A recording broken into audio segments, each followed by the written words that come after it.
Welcome back, YouTube. I'm back. So I'm here ready to do a detail. Good thing I only had to do an interior. This is crazy, guys. I didn't even know that this thing could happen in the winter. But if you guys are not already subscribed to the channel, please comment, like, and subscribe, and also hit that bell button, please, so you can get that notification every time I drop a video. But here we go. We're gonna get into the video.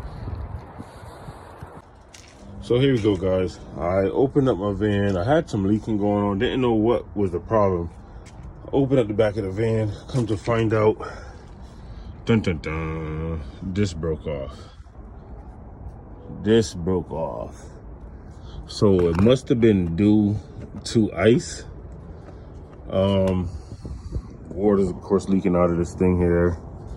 It's completely damaged. You can see the water dripping out of this. There's no way I can run this pressure washer here. I'm assuming it must have broke due to, Jesus Christ. It must have broke due to the ice. So I can still use this line, but this pressure washer well is done. So for now, I'll probably have to just connect my line regular for now, but just wanted to give you a quick update. Nothing long, nothing crazy. The setup been going well until I just discovered this. So I'm gonna have to fix this ASAP.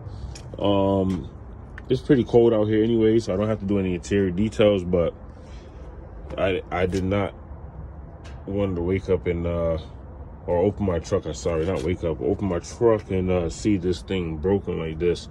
And I kept wondering, where is the water leak coming from? And here it is. So I should have probably maybe discovered it earlier, but here's the leak. I might just let this drain out so I don't keep having a continual leak. And I'm gonna get started on my detail.